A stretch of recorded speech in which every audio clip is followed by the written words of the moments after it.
마음 이야기 11번째 시간입니다. 우리가 지난 시간에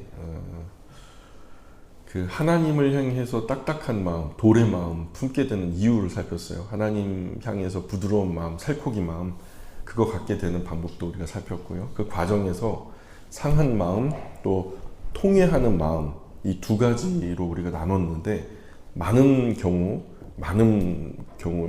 그리스도인 경우 상한 마음과 통회하는 마음을 구분하지 못해서 오해가 되는 경우가 많아요. 근데 우리가 성경에서의 말씀처럼 상한 마음과 통회하는 마음을 구분하면은 정말 명백하게 우리가 영적으로 질서를 갖게 되죠. 자, 이 상한 마음 자체만으로는 부드러운 마음을 회복할 수는 없어요. 우리가 상한 마음은 영적으로 각성하는 마음이다, 이렇게 제가 말씀드렸는데, 이 상한 마음은 각성되어진 가운데 자기의 비참을 깨닫는 것이고, 근데 거기서 아무 방법도 없어요. 탈출할 수 있는 탈출구도 없고요. 그런데 그러한 상한 마음 가지고 누구 앞에 가는 게 중요하냐면 하나님 앞에 가는 게 중요하다. 그게 바로 하나님 앞에 가서 잘못했습니다. 내가 많이 크게 범죄했습니다. 이렇게 통회하는 마음으로 나아가는 것, 회개하는 마음. 그것이 부드러운 마음을 회복할 수 있는 마음이라고. 그래서 상한 마음에 멈추면 안 되고 통회하는 마음까지 나가야 된다. 그러나 상한 마음 자체로는 부드러운 마음을 회복하는 것은 어려워요. 상한 마음으로는 사람의 실존의 위치를 깨닫고 깊은 절망에 주저앉을 수는 있어요. 그러나 그 모습이 하나님을 향한 부드러운 마음을 회복하는 것처럼 여겨질 수도 있어요. 그렇게 착각될 수도 있고요. 그러나 그 자체로는 회복되는 것이 아니라고 말씀드렸어요. 사람이 스스로 주저앉아서 절망한다고 뭐가 나아지겠어요? 그저 그냥 깊은 슬픔 가운데 그냥 욥도 그랬죠. 그 자리에 주저앉아가지고 울고불고 막 그러잖아요. 거기서는 더 나아질 것도 없어요. 늪에 빠져 죽어가는 그 현실을 내가 체감하면서 너무 슬퍼한다고 그것이 자체적으로 우리에게 어떤 힘이나 능력이 되는 것은 아니죠. 그러나 주저앉아 있는 그 자리가 하나님 앞이라고 하면 이야기가 달라지겠죠. 이것이 소망이 있는 절망이에요. 그래서 하나님 앞에서 통회하는 마음이죠. 그러나 정말 중요한 것은 통회하는 마음으로 가는 그 관문이 상한 마음을 통해서 들어간다. 상한 마음이 없이는 통회하는 마음도 없는 거예요. 상한 마음을 거쳐서, 우리가 인간의 실존인 상한 마음, 그것을 거쳐서 통회하는 마음으로까지 나아가야 된다. 그래서 상한 마음은 곧 영적으로 각성된 마음인데, 영적으로 각성된 마음을 어떻게 가질 수 있을까? 우리가 지난 시간에 상한 마음, 즉 영적으로 각성될 수 있는 여러 가지 방법을 살펴보는 중에 두 가지를 먼저 앞서 살폈죠. 첫 번째는 우리가 하나님의 말씀인 율법을 통해서 죄를 깨달아요. 우리는 망하게 되었구나, 우리는 죽게 되었구나 라는 것을 깨닫는 순간 우리는 상한 마음이 되죠. 두 번째, 하나님의 어미하심을 생각할 때 영적으로 각성된다고요. 내가요, 아빠가 되게 싫어하는 일을 엄청 크게 잘못했어요. 예를 들어 옛날에 예화로 많이 했죠. 그냥 마당에 있는 아빠가 아끼는 나무를 갖다가 톱이 잘 드나 해가지고 썰어버렸다고, 어떤 어린애가. 근데 싹둑 썰린 거예요. 아빠 오면 어떻게 될까요? 반은 죽겠죠. 그래서 그 톱으로 마당에 있는 나무, 아빠가 아끼는 나무를 베어버렸어요. 그 상태는 영적인 그 각성된 마음, 나 이제 죽게 되었구나 하는 마음이죠. 그런데 아버지가 왔어요. 그 앞에 내가 정말 아무 생각 없이 톱이 잘 드는지 실험해 보려고 아무 생각 없이 아빠가 아낀 나무를 잘라놓으라고. 그게 통회하는 마음이죠. 그러면 아빠가 용서하실지 두드려 팰지 어쨌든 좌우당간 결정을 할 테니까요. 그런 예로 보면 좋겠죠. 하나님의 어미하심을 생각할 때 오호라 나는 죽게 되었구나, 이것을 깨닫는 때 영적인 각성이 일어난다. 오늘은 세 번째로 그리스도인의 마음에 자신의 무능을 자각할 때 영적으로 각성된다라는 거예요. 내가 정말 무능하구나, 나의 존재가 정말 무능한 존재구나라는 것을 깨닫게 될 때 우리는 영적으로 각성하게 된다고요. 자, 그래서 시편 37편 5절 6절 같이 읽어볼까요? 시편 37편 5절 6절 시작. 내 길을 여호와께 맡기라. 그를 의지하면 그가 이루시고 내 의를 빛같이 나타내시며 내 공의를 정오의 빛같이 하시리로다. 아멘. 자, 한 유대교 랍비가요, 어느 유대인에게 물어요. 길에서 돈 많이 들어있는 지갑을 주었어요. 그대는 어떻게 하겠습니까? 물었어요.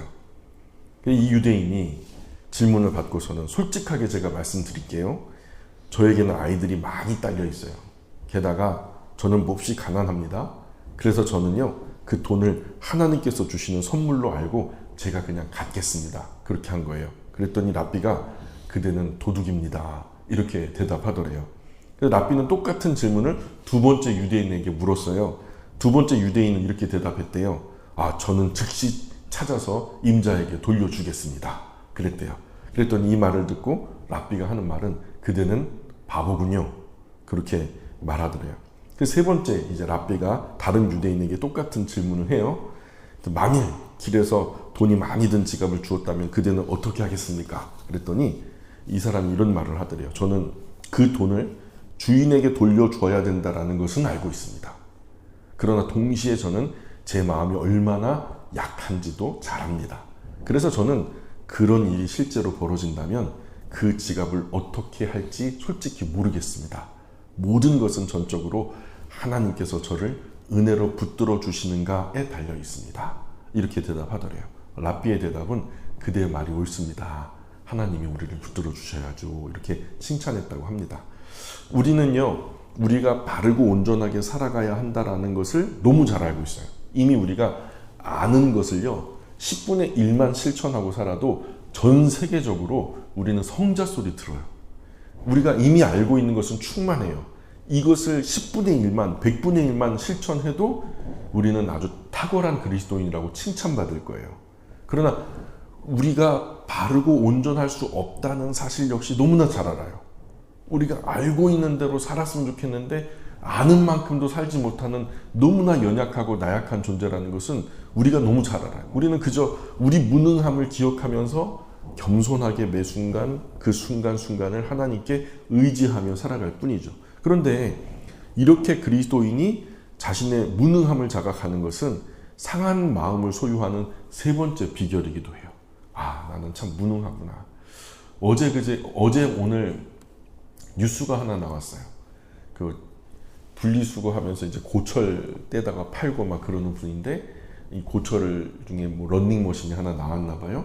근데 런닝머신을 갖다가 이제 버린다 해서 갖다가 이제 고철로 분리수거 해가지고 고철을 팔려고 하는데 분해하다 보니까 무슨 비닐봉지에서 여러 뭉치에 뭐가 나왔대요. 알고 보니까 다 5만 원권이에요.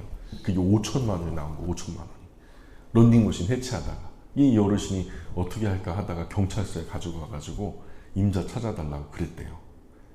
그리고서는 이제 나중에 이제 임자가 찾아왔나 봐요. 어머니가 치매에 걸렸는데 그걸 런닝머신에 감췄다고 해가지고 들춰봤는데 없더래요. 그래서 실언하셨나 보다. 그리고서 그냥 버렸다는 거예요.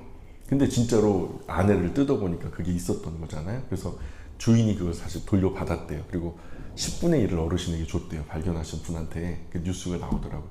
그 뉴스를 보면서 우리 아내하고 저하고 솔직히 얘기했죠. 나는 자신 없다고. 나는 솔직히 자신 없다고. 뭐 누가 찾지도 않고 알지도 못하는 그 돈. 이거 뭐 찾아봤자 중간에 어디로 다 새나가지 않겠어? 우리가 더 의미 있는 곳에 써주면 땡큐지. 뭐 그런 생각으로 나는 솔직히 뭐 장담 못하겠다. 뭐 그렇게 얘기했어요. 참 그래요. 우리가 얼마나 무능한지를 잘 알아요. 목사인데도 이 정도인데요. 참 문제가 많죠. 우리는요, 종종 하나님 앞에서 어떤 계기로 자신이 절대적으로 무능하다는 사실을 깨닫게 돼요. 동시에 이런 무능한 나를 아무도 도와줄 사람이 없다는 것을 이런 사실을 스스로 자각하게 되죠. 그러면 마음이 상해요. 또 잘못한 곳에서 또 잘못을 범하고, 또 실수한 곳에서 또 실수를 저지르고, 또 이러면 안 되는데 하면서 또 그렇게 하고 있는 나의 모습을 볼 때 나는 철저하게 마음에 큰 상처를 받아요. 상한 마음이 되는 거죠. 내가 얼마나 무능하고 도덕적으로 불결한 존재인지를 깨닫게 될 때 자기 자신을 높였던 그 교만한 마음은 사라지고 상한 마음이 되는 거예요. 상한 마음. 혹시 하나님 앞에서 나 자신이 아무 힘이 없는 비참한 존재라는 사실을 인식한 적 있으세요? 살면서? 혹시 저와 같은 그런 경험? 또 이 똑같은 곳에서 넘어지고 실수하고 범죄해서 마음에 상처가 되고 또 상심이 되고 그래 본 적 있으세요? 죄 가운데 막 허우적거리고 살아가지만 스스로 그 죄에서 벗어날 수 없는 나의 현실, 그런 모습, 그 연약함을 절실하게 절감하면서 나의 자신의 무능함을 직면할 때 머리를 쥐어박으면서 머리를 쥐어뜯으면서 영혼의 참담함을 경험한 적 있냔 말이에요. 이러한 자신의 무능함과 비참함에 대한 자각이 우리의 마음을 상하게 해요. 그러나 아직도 자기의 의로움을 믿는 사람들, 나는 아직도 의로워. 그 비교적이죠. 상대적으로. 그래 예배당 바깥에 있는 저들보다는 그래도 나는 의로워. 자기 의로움을 믿으며 자랑하며 씩씩하게 살아가는 사람들은 이 세상에서 가장 불행한 사람이에요. 하나님 앞에서 상한 마음을 거쳐 통회하는 마음을 거쳐 그분의 긍휼과 자비를 경험하기가 어려운 상태의 사람이라는 거죠. 정리할게요. 상한 마음이 되는 세 번째 방법은 나 자신의 무능함을 자각하는 거예요. 혹시 이 자리에 나는 스스로 얼마나 무능한 존재인지를 자각하고 있나요? 아직도 내가 뭘 할 수 있다고 믿어요? 내가 나 자신을 위해 할 수 있는 최선의 일은요, 나의 유일한 구원자 되시는 이 예수님께 또 하나님께 진실하게 전적인 무능함을 스스로 자백하는 거예요. 하나님, 나는 진짜 무능한 사람이에요. 나는 진짜 할 수 없는 죄인입니다. 그 누구보다도 하나님이 더 잘하시잖아요. 그러니 저는 하나님의 도우심이 필요합니다. 이런 자백이. 정말 그러면 불쌍히 여기심과 긍휼하심을 간절하게 구하며 절박하게 매달리는 것뿐 우리에게 당한 것이 달리 다른 일이 없다는 것을 알게 될 거예요. 네 번째로 그리스도인의 마음은요, 인생의 허무함을 직시할 때 영적으로 각성돼요. 시편 89편 47절 읽어볼까요? 시편 89편 47절 시작. 나의 때가 얼마나 짧은지 기억하소서. 주께서 모든 사람을 어찌 그리 허무하게 창조하셨는지요. 아멘. 솔로몬이 노년에 쓴 책이 전도서죠. 예, 전도서에 그 처음부터 헛되니 모든 것이 헛되도다 하면서 헛되다라는 말이 32번이나 나와요. 이 전도서의 전체에 32번이나 헛되고 또 헛되대요. 솔로몬은 세상 가장 지혜로웠던 사람이라 지혜의 왕으로도 불려요. 더욱이 솔로몬은 이스라엘의 태평성대기의 왕이었죠. 그래서 온갖 권세와 부귀 영화 다 누렸잖아요. 그래서 보니까 은금과 왕들의 보배와 여러 도의 보배를 쌓고 또 노래하는 남녀와 인생들이 기뻐하는 처와 첩들을 많이 두었다. 먹고 즐거워하는 일에 누가 나보다 승하랴. 그죠? 뭐 세상에 있는 거 그냥 자기 마음에 원하는 거 다 누려봤어요. 다. 그런데 솔로몬이 그 헛되다, 허무하다라는 것을 우리가 이제 그 처음으로 깨달은 거죠. 이 세 가지 전도서를 통해서 우리가 참 솔로몬을 통해서 교훈을 얻는 굉장히 중요한 세 가지 기둥이 있는데 그 첫 번째가 바로 인생은 허무하다라는 거죠. 인생은 허무하다. 전도서 1장 2절에 전도자가 이르되 헛되고 헛되며 헛되고 헛되니 모든 것이 헛되도다. 그 두 번째는 사람에게 영원을 사모하는 마음이 있다는 것을 발견하게 되었다. 솔로몬은 자기가 똑똑해서 자기 안에만 있는 줄 알았는데 아니 다른 귀족들에게도 있고 심지어는 노예들에게도 있고 세상 다른 왕들, 다른 민족의 다른 백성들에게도 그 마음이 보편적으로 있는 것을 깨닫게 된 거죠. 그래서 사람에게는 영원을 사모하는 마음이 있구나. 모두에게 그것이 내재되어 있구나 라는 것을 깨닫게 되어서 3장 11절에 이렇게 말해요. 하나님이 모든 것을 지으시되 때를 따라 아름답게 하셨고 또 사람들에게는 영원을 사모하는 마음을 주셨느니라. 그러나 하나님이 하시는 일의 시종을 사람으로 측량할 수 없게 하셨도다. 영원을 사모하는 마음, 영원이라고 하는 시간, 그 기간을 인식하는 마음은 주셨는데 그게 어떤 것인지는 측량할 수 없도록 그 미지의 어떤 시간, 공간의 개념으로 하나님께서 가두어 놓으셨다는 것을 솔로몬이 깨달았다는 거죠. 세 번째는 사람의 궁극적인 본분은 결론적으로 사람의 궁극적인 본분은 하나님을 경외하고 그 명령을 지키는 일이구나라는 것을 깨달았대요. 우리 전도서 12장 13절 같이 읽어볼까요? 시작. 일의 결국을 다 들었으니 하나님을 경외하고 그의 명령들을 지킬지어다. 이것이 모든 사람의 본분이니라. 자, 모든 사람이라는 것은 솔로몬이 왕 시절에 다스리던 백성들에게만 해당되는 게 아니에요. 사람이라면, 그죠? 사람이라면, 같은 사람이라는 존재라면 모두에게 해당되는 본분이 있는데 그게 바로 뭐래요? 하나님을 경외하고 그분의 명령을 지키는 것. 이것이 모든 사람에게 마땅한 본래의 일, 본분이구나라는 것을 깨달았다는 거예요. 그래서 솔로몬 지적처럼 사람의 인생은 허무하죠. 장례식 갈 때마다 느끼는 거예요. 아무리 최고의 수의를 입혀준들, 아주 그냥 값비싼 관에 넣어준들, 봉분을 높이 쌓아 올리고 넓게 쌓아 올린들, 그게 무슨 소용이냐고요. 이미 죽었는데. 그래서 이 인생의 허물을 자각하는 것이 상한 마음이 되는 네 번째 비결이라는 거예요. 그리스도인의 마음이 굳어지는 이유는 항상 죄와 불순종에서 비롯되죠. 그런 생활의 궁극적인 원인은 그 사람 안에, 내 안에 욕심, 정욕, 탐욕에서 비롯돼요. 그런데 인생의 허물을 깨닫는 순간 이 세상에 내가 지금 이거 부리고 있는 욕심, 내가 지금 갖고 싶고 하고 싶고 되고 싶고 막 지금도 막 선거판에 막 되고 싶으니까 막 난리를 지기는 거잖아요. 그죠?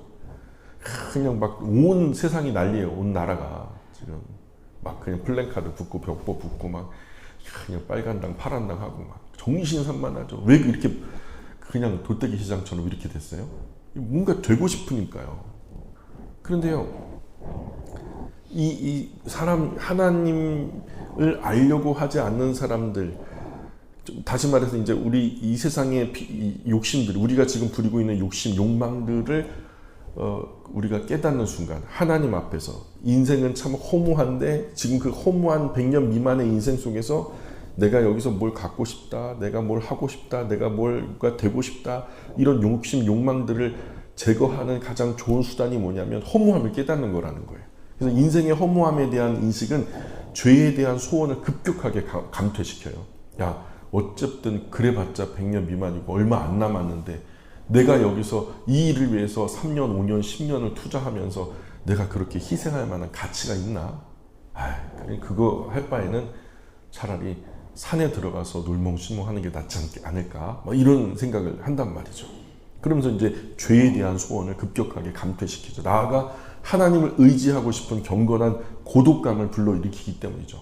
내가 이렇게 세상과 등지고 저 사람들이 갖고 싶고 하고 싶고 되고 싶은 것들은 처연하게 돌아섰지만 비교적으로 내가 가만히 있어서 도태되는 것은 아닌가 불안하죠. 그렇기 때문에 하나님을 더 가까이 하게 돼요. 그리고 사람들로부터 떨어져 나의 영적인 고독함을 느끼면서 하나님을 독대하게 되는 거죠. 따라서 그리스도인에게 인생의 허무함을 직시하는 것은 영원한 삶을 빗대어 유한한 오늘을 살아갈 수 있게 하는 특별한 비결이죠. 우리가 이 세상을 살면서 절대로 잃어버려서는 안 되는 생각 하나는 우리는 이 세상에 국한된 삶이 아니라 영원한 삶에 잇대어 살아가는 삶이다. 이제로부터 100년 미만에서 끝나는 것이 아니라 이제로부터 이제 죽음을 거쳐 영원한 삶에까지 이어지는 잇대어 살아가는 삶을 우리가 사는 것이다. 그래서 이 하나님을 알려고 하지는 않는 사람들이 인생의 허무를 직시하게 되면은 어떻게 될까요? 하나님이 없는 사람들에게 인생이 허무하다라는 것을 느끼는 순간 막가파가 되는 거예요. 막 타락하거나 허무주의로 막 치닫거나 주저앉아 버리거나 포기하거나 체념하거나 그런 극도의 절망, 극도의 허무함을 망각하기 위해서 극도의 쾌락이나 어떤 다른 엉뚱한 중독에 탐닉에 빠지게 되고 심취하고 망가지기 쉽죠. 그러나 그리스도인에게 인생의 허무함에 대해 직시하는 것은, 이 허무함을 느끼는 것은 하나님과 영원한 삶에 대한 인식을 새롭게 하는 계기가 돼요.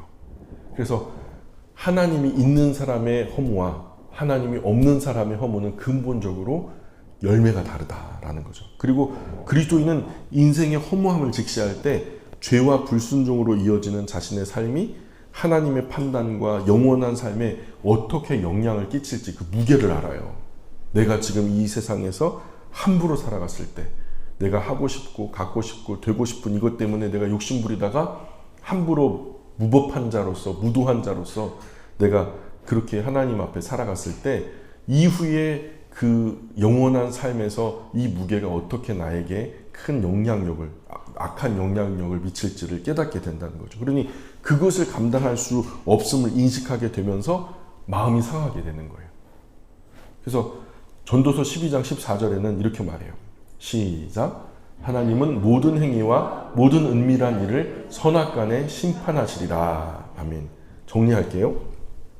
상한 마음이 되는 네 번째 비결은 인생의 허물을 직시하는 거예요. 그래서 잔칫집에서 얻는 교훈보다 상갓집에서 얻는 교훈이 큰 거죠. 인생의 허무함을 깨닫는 것은 상한 마음이 되는 비결인 동시에 불필요한 욕심, 불필요한 욕망들을 제거하는 데 아주 좋은 수단이 되죠. 나는 나의 인생의 허무함을 직시하고 있나요? 아니면은 이 세상의 어떤 야망, 어떤 소망을 아직도 포기하지 못하고 있나요? 아니면 애써 외면하고 있나요? 우리가 이런 인생의 허무함을 우리 마음으로 고백하고 우리가 상한 마음에 귀한 영적인 각성을 이루어냈으면 좋겠습니다. 자, 그래서 이제 또 새롭게 우리가 생각할 주제는 진실한 깨어짐이 없는 회개는 신앙과 삶을 고치지 못합니다 라는 주제예요. 이제 통회하는 마음으로 넘어온 거예요. 마태복음 3장 8절 같이 읽어볼게요. 시작. 그러므로 회개에 합당한 열매를 맺고. 자, 오늘 많은 그리스도인이 진실한 신앙의 경험에 대해서 아주 냉소적인 반응을 많이 보여요. 과거에 비해서 지금 그리스도인들이 뭔가 진정성을 가지고 신앙생활을 하면 사람들이 비웃어요. 야, 요즘 그렇게 진지하게 믿는 사람이 어딨어? 그 중에서도 대표적으로 회개. 현대 그리스도인은 회개의 회의를 느껴요.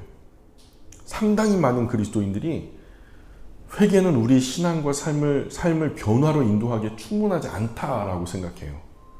그래서 맨날 울면서 회개하면 뭐해? 달라지는 건 아무것도 없는데. 그렇게 스스로 자조적인 반응을 보이는 경우가 많아요. 한 번, 두 번 회개는 해봤거든요. 내가 뭔가 잘못했을 때 회개는 해보긴 해봤거든요. 근데 회개하면 뭐해? 달라지는 거 아무것도 없는데. 그러니 아예 그냥 만성이 돼버리는 거죠. 이처럼 회개가 그리스도인의 신앙과 삶을 돌이키는데 아무런 영향력을 미치지 못하는 것처럼 보이는 것은 두 가지 이유 때문에 그래요. 첫 번째는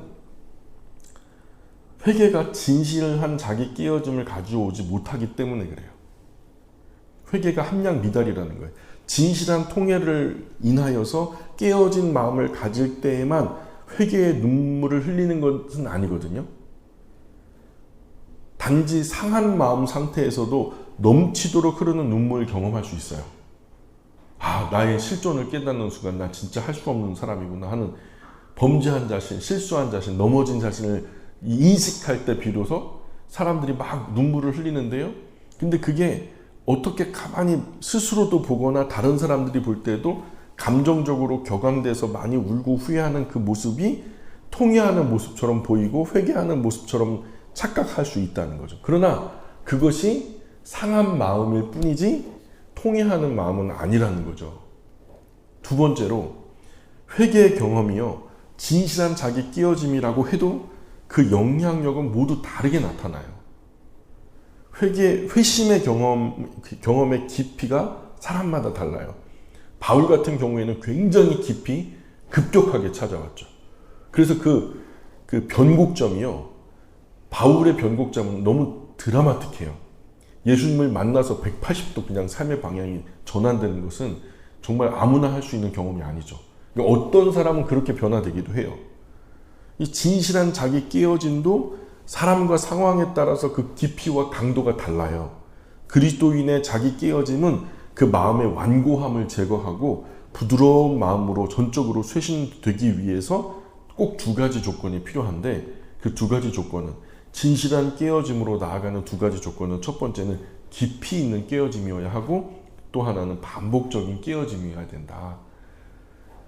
그래서 비록 회개의 경험이 진실한 자기 깨어짐을 동반하는 것이라고 할지라도 그 회개가 깊지 않거나 그냥 말뿐인 회개, 그저 그냥 표면적으로 조금 그냥 고백하다가 마는 정도, 그저 얕은 회개, 그래서 반복적이지 않고 단속적일 때, 단속적이라는 말은 뭔 말이냐면 끊어졌다, 이어졌다 하는 거예요. 어느 때는 회개하다가 어느 때는 또 아무렇지도 않게 그냥 건너가 버리고. 단속적인 회개일 때. 그러면 그런 회개가 있음에도 불구하고 그의 마음의 딱딱한 완고함을 제거하는 일에 있어서 성과가 미미하다는 거예요. 이런 식의 모습은. 그렇게 되면 거룩함에 이르는 성화의 진행이 정말 더디게 나타날 수밖에 없다.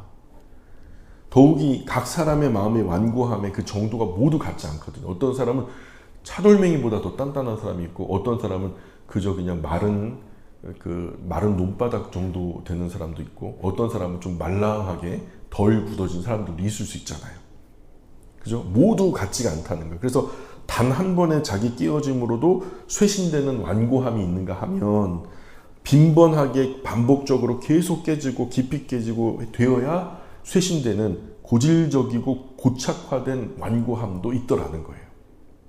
따라서 회개했다 해도 자기 마음의 깨어짐이 동반되지 않는다면 그리스도인의 삶은 절대로 고쳐지지 않아요. 또 자기 마음의 깨어짐이 동반되었다고 해도 그것이 깊이 있게 또 반복적으로 깨어지지 않고 단회적으로 단속적일 경우에 그 사람의 삶의 개혁이 미미할 수밖에 없다.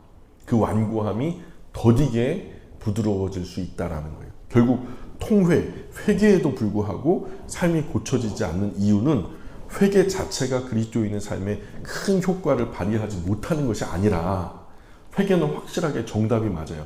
통회하는 마음은 확실하게 정답인데 그 통회하는 마음, 그 회개가 자신이 애통하며 매달리는 회개의 정서를 유지하면서 진실한 깨어짐, 다시 말해서 깊이 깨어지고 반복적으로 깨어지는 그런 것으로 나아가지 못하기 때문이라는 거예요. 정리할게요. 회개가 그리스도인의 신앙과 삶의 변화로 인도하기에 충분하지 않다고 생각합니까? 그것은 회개가 충분하지 않은 것이 아니라 회개를 통해서 통회하는 마음까지 나아가려고 하는 우리의 부단한 노력과 진정성, 끊임없는 간구가 충분하지 않은 거죠. 통회하는 마음의 진정성, 깊이, 반복적인 깨어짐이 부족한 탓이죠. 온전한 회개가 아닌 거죠. 온전한 통회하는 마음이 아닌 거죠. 이렇게 설 깨지면 나중에 또 잘못할 가능성이 커요. 그렇죠? 아빠한테 나무 뱉다고 막 야단 맞는데 그렇게 크게 야단 안 치셔. 마음으로는 죄송해요, 다음에 안 그럴게요 하는데 별로 감흥이 없고 진심으로 통회하는 마음이 없어요. 그러면 나중에 또 톱이 보이면 자기도 모르게 헷가닥 해가지고 또 다른 나무를 또 베고 있을지도 모르죠. 그런 차원이죠. 또 두 번째 주제는 통회하는 마음이라는 것은 깨어진 마음이다. 시편 34편 18절 말씀 같이 읽어볼게요. 시작. 여호와는 마음이 상한 자를 가까이 하시고 충심으로 통회하는 자를 구원하시는도다. 왜냐하면 우물가에서 물을 찾는다고 이 마음이 상한 사람이 하나님을 찾게 되는 일이 가능하거든요.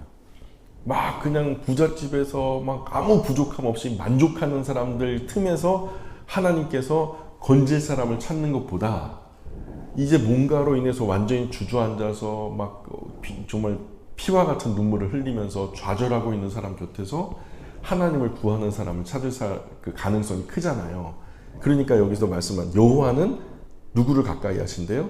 마음이 상한 사람을 가까이 하시고 또 누구를 구원하신대요? 충심으로 통회하는 사람을 구원하시는도다. 이렇게 말해요. 그래서 미국 남북전쟁 치열한 전투 중에 하나가 이제 애틀란타 근처 사막 지대에서 있었어요. 전투가 끝난 날 밤에 막 양자 간에 남군 북군 사이에서 엄청나게 피비린내 나는 전투가 있었죠.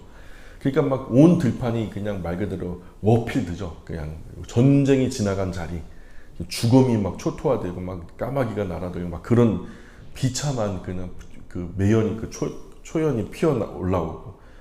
근데 그 자리에 연합군 소속의 21살 젊은 장교가 중상을 입은 채로 쓰러져 있었어요. 근데 이 자기 아군의 이제 위생병들이 그 장교를 발견하고 그 앞을 지나가는데도 가만히 보니까 코에 손을 대보고 뭐 맥박을 짚어봐도 맥박도 없는 것 같고 숨도 없는 것 같으니까 죽었다고 판단하고 지나가 버린 거예요. 근데 그 젊은 장교가 그러나 죽지 않고 살아 있었던 거죠. 가까스로 의식을 회복한 장교가 자신을 위해서 기도하던 부모님 모습을 떠올린 거예요. 이제 이렇게 내가 죽는가 보다 하면서 그 죽음에 이르는 그 순간까지 마음에 이제 주마등처럼 막 뭔가 과거 기억들이 스쳐나가는데, 부모님이 자기를 위해서 기도하던 생각, 그동안 저질렀던 수많은 잘못, 또 죄, 이런 것들이 영화처럼 머릿속을 스치는 경험을 했다고 해요. 그리고 수많은 잘못과 죄를 지은 채로 이대로 죽을 수는 없다고 생각한 거죠. 그 젊은 장교는 끊임없이 흐르는 눈물을 삼키면서 하나님께 이렇게 기도했대요. 하나님, 만일 저를 살게 해주신다면 남은 인생 하나님께 정말 봉사하며 살게요.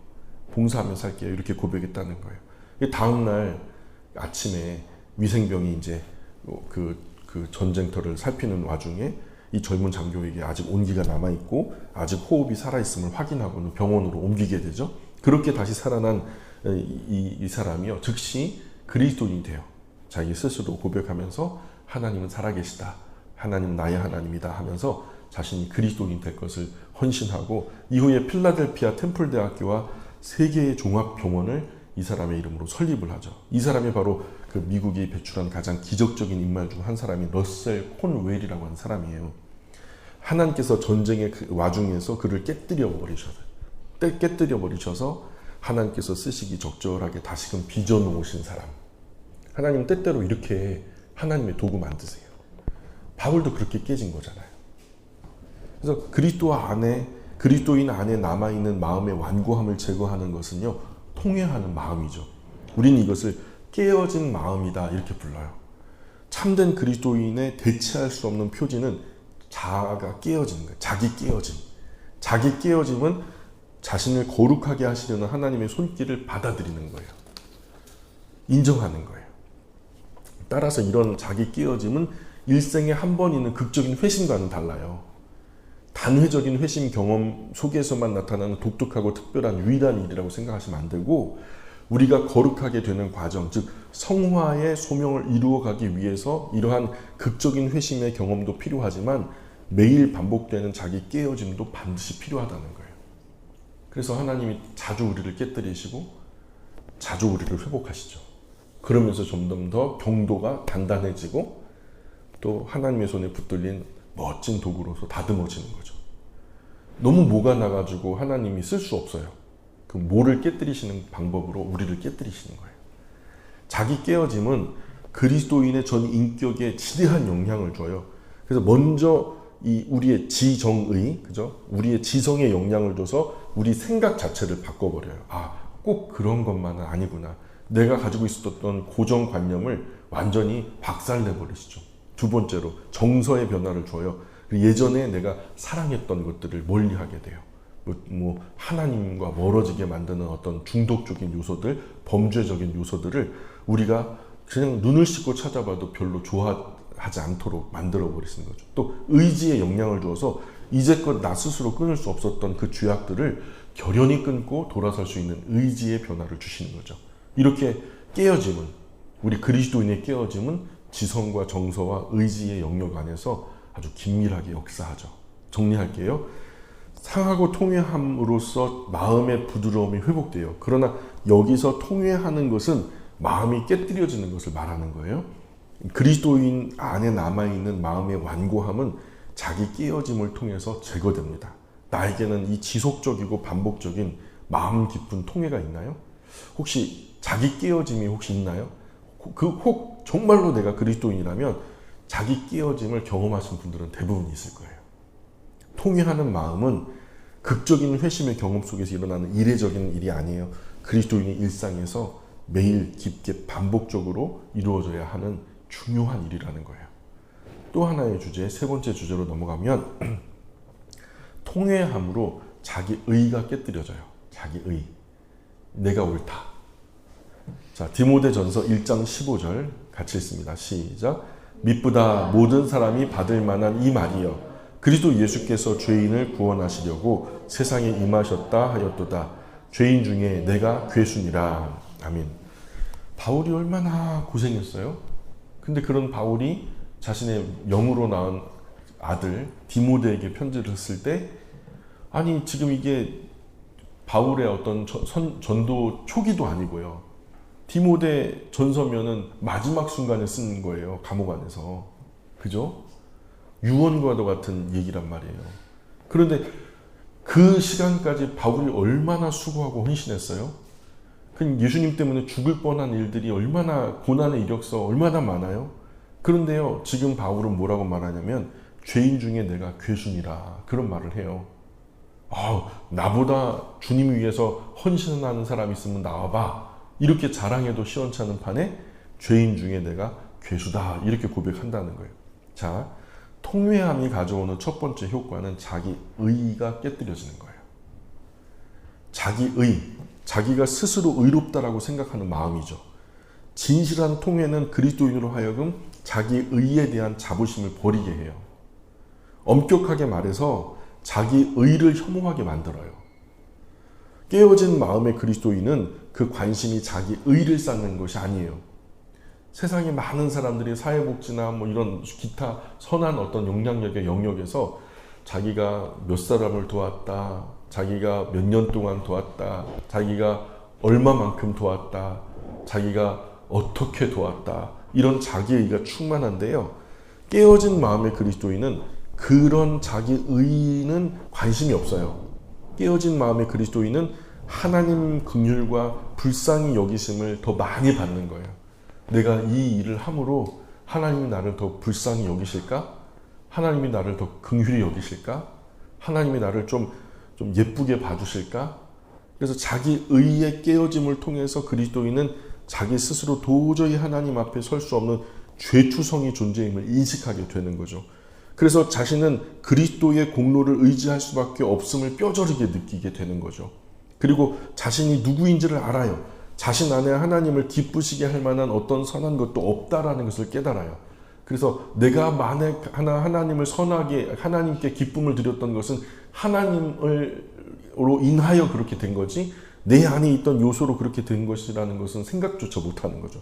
자신이 있는 힘을 다해서 하나님을 섬기며 사는 것은 모두 하나님 은혜일 뿐이라는 것, 겸손하게 고백할 수밖에 없는 거죠. 그래서 이제 그에게 남겨진 삶은 오직 십자가 붙드는 것밖에 없어요. 자신의 죄와 그것을 용서해 주시는 하나님의 은혜와 긍휼 사이에 오직 이 십자가만 있기 때문이에요. 오직 이 십자가가 가교가 되어서 나를 그분께로 연결해 준 거거든요.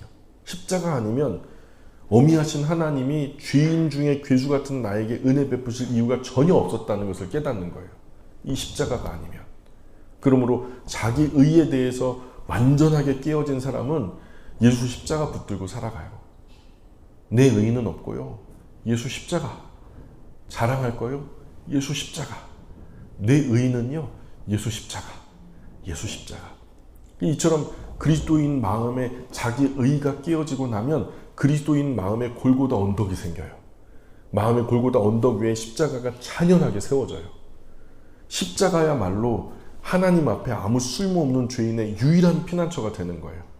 자랑할 거 아무것도 없어요. 비빌 언덕이라고는 예수 십자가밖에 없거든요. 나 같은 죄인으로 하여금 하나님 앞에 나아갈 수 있도록 해주신 유일무이한 은혜의 길, 생명의 길이 십자가입니까? 그래서 더 처절하게, 절박하게 예수 십자가 붙드는 거죠. 예수님께서는 십자가 위에서 자기 몸을 찢어 하나님 보좌에 이르는 새롭고 산 길을 우리에게 열어주셨죠. 그리고 이 길 때문에 그리스도인은 예수님의 십자가 사건에 대한 현재적인 체험과 반복 없이는 부드러운 마음을 회복할 수가 없어요. 우리가 이 시간 시작하기 전에 십자가에 대한 찬송을 부른 것도 그런 이유죠. 계속해서 우리 그리스도인의 마음에 십자가가 흐려지게 되면 우리는 세상과 짝하여 살 수밖에 없어요. 물이 낮은 곳으로 흐르는 게 당연한 거죠. 하나님을 의식하지 않는 사람의 본성은 죄의 성향 따라 악한 곳으로 흐르게 마련이에요. 그 길을 막는 유일한 길이 바로 예수 십자가고요. 그래서 예수님의 십자가 아니면 우리의 의가 없어요. 정리할게요. 통회하는 마음은 자기 의를 깨뜨려 버려요. 그런데 이 자기 깨어짐의 경험은 필연적으로 예수 십자가의 현재적인 경험 안에만 있어요. 왜냐하면 거기서 나는 하나님 앞에 소망이 없는 죄인과 그 죄인에게 베푸시는 하나님의 다함이 없는 사람, 그 모든 우리의 암흑과도 같은 절망을 정말 햇빛보다 더 밝은 소망으로 바꾸시는 유일한 희망을 찾은 곳이니까 곧 끝이 없이 긍휼과 불쌍히 여기심, 용서하심을 그 십자가 앞에서 경험하기 때문에 또 우리가 유일하게 비빌 언덕이라는 것은 예수 십자가밖에 없는 거죠. 그래서 통회하는 마음은 자기 의를 깨뜨리고 예수 십자가를 붙들게 한다. 오늘 여기까지 할까요? 기도하겠습니다.